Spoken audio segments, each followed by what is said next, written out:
Welcome to the Deep Dive. Today we are unpacking one of the most powerful and I think persistent tensions in human history. Yeah, it really is. We're talking about the difference between just doing what you're told, that external obligation, and a real internal transformation. And our source material today gets right to the heart of it. It's a deep reflection by Pastor Hu-Chi Cheng, and he's building on some insights from Warren Wiersbe, all based on a passage in 2 Corinthians. It gives us these two incredible competing images. On one hand, you have a message that's etched onto cold, permanent stone. Right. And on the other, you have a message that's written, dynamically right onto a person's heart. That image it's just incredible. It really frames our mission for this dive, doesn't it? We want to figure out what truly changes a human life. Is it top-down rules, or is it something from the inside out? Exactly. And the source really hinges on this one line from Scripture. You are manifestly a letter of Christ, written not with ink, but with the Spirit of the living God, not on tablets of stone, but on tablets of human hearts. The idea that you become the message, you don't just carry the manual. It's profoundly challenging. Okay, so let's unpack this. To get why the heart is so important, we have to start with why the stone wasn't enough. What was the critical failing of the law on those tablets? Well, you have to remember, the law was majestic. Yeah. I mean, God gave those two tablets written by his own hand. They were placed in the Ark of the Covenant, the very center of their worship. The ultimate external standard. The ultimate. But here's the key insight from the reflection. This huge, monumental external experience, it didn't actually change the people's lives. Not in a lasting way. It's the ultimate paradox. God gives a perfect, holy standard, but just having the standard doesn't give people the ability to meet it. It's like being given the blueprints to a skyscraper, but you're handed a spoon to build it with. That's a great way to put it. The law is inherently external. It defines sin, it governs behavior, but real fundamental life change, that needs an internal power that external rules just can't provide. But hold on. If the law doesn't change lives, does that mean we just toss out all external standards? I mean, it still has to serve a purpose, right? Oh, absolutely. And that's a crucial point. The sources agree the law is indispensable. It shows us what holiness looks like. It's a mirror that reflects our own, shortcomings. But when people try to use that mirror as an engine for righteousness, that's when you fall into legalism. Legalism, okay. The desire to command not just what we should do, but to get really rigid about how it should look. Precisely. Legalists are great at setting rules and pointing fingers, but they can't give you the power to obey those rules with a sincere heart. And the source material says this is tragic, because if your obedience is just duty or fear, or wanting to look good, exactly, then your internal state is actually worse than before, because now you've just layered hypocrisy and self-righteousness on top of everything. So the stone reveals the failure, but the Spirit provides the solution. How is this process of the Spirit writing on the heart different from just reading a list of rules? It's relational, not just instructional.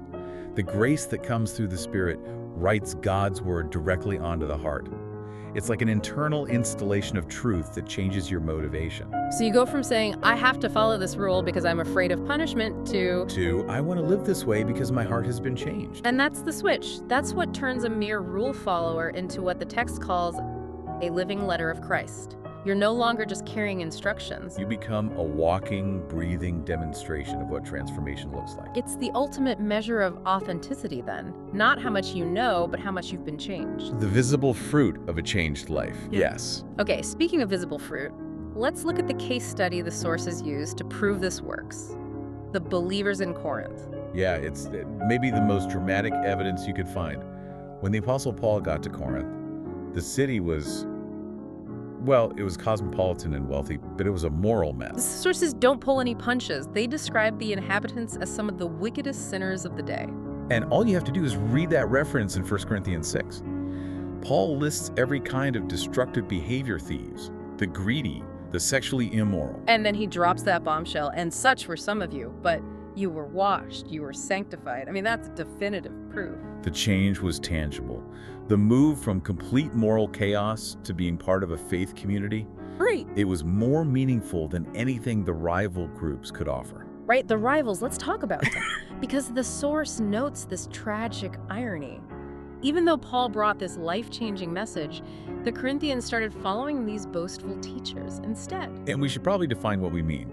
These rivals are often called Judaizing Christians. What made them so dangerous was their focus on, you guessed it, external rules. Back to the stone tablets. Back to the stone. They were insisting that, this inner transformation wasn't enough unless you also followed the old Jewish law things like circumcision for Gentile converts or strict dietary rules. So they were trying to replace the writing on the heart with a checklist. Exactly. A checklist of body modifications and food restrictions. They were trying to mix law and grace, tempting the Corinthians back to something visible, something measurable, something you could boast about. Which brings up the huge question for anyone in any kind of service, really.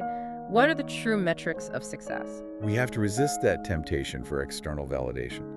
The sources are so clear on this. Success is not your publication list. It's not the size of your organization. It's not statistics like how long someone's been a believer. And it's definitely not your title. Pastor, elder, CEO, manager.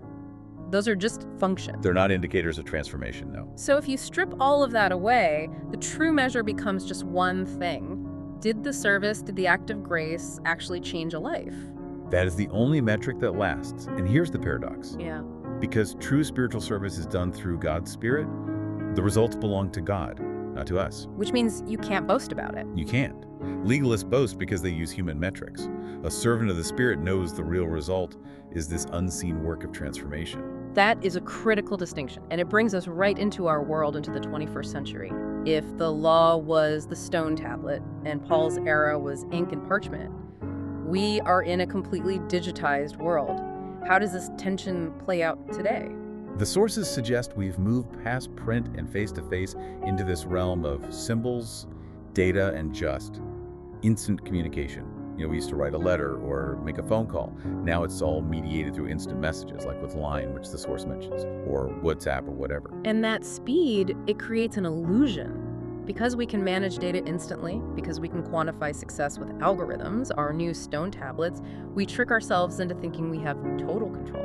We've created a kind of digitized legalism. These new metrics, the number of likes, the follower count, your professional status based on some performance review algorithm, your credit score. They're the modern external standards. They are. They're visible, they're quantifiable, and they are inherently boastable. It's such a powerful connection. The old law defined moral compliance. These digital metrics define social or professional compliance, but they're still external.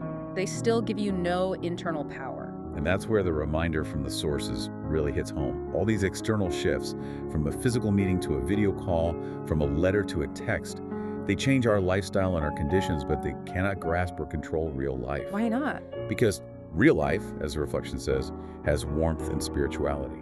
And it doesn't matter how fast your internet is or how good your online profile looks, every single person has to face that moment when life ends. That moment is the ultimate proof that we lack external control. Exactly.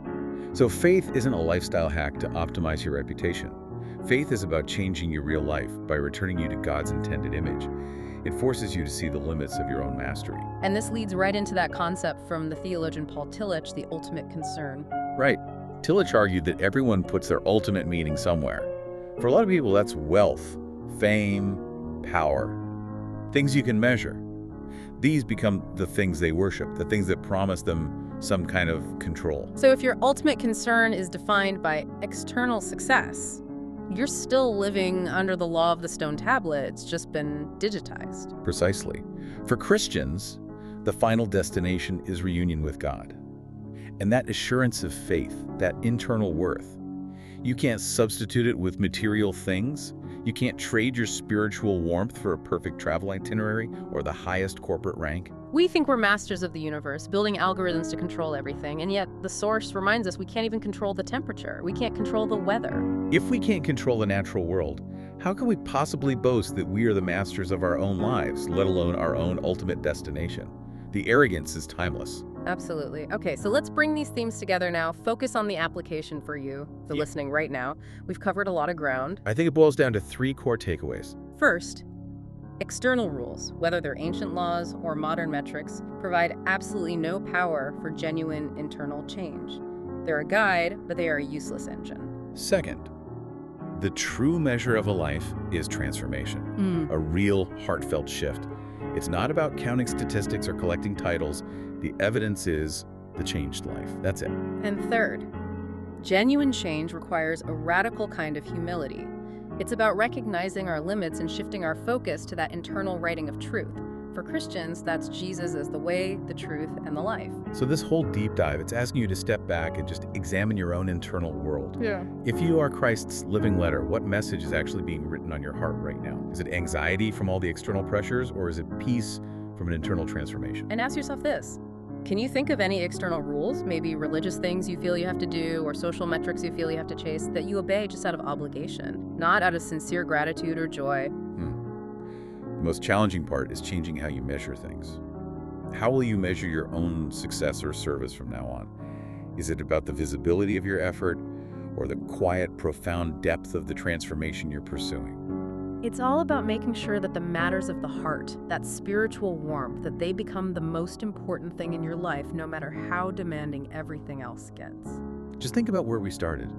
The massive foundational law, written by God on permanent stone, failed to truly change the inner life of an entire nation. So here's our final thought for you to carry forward.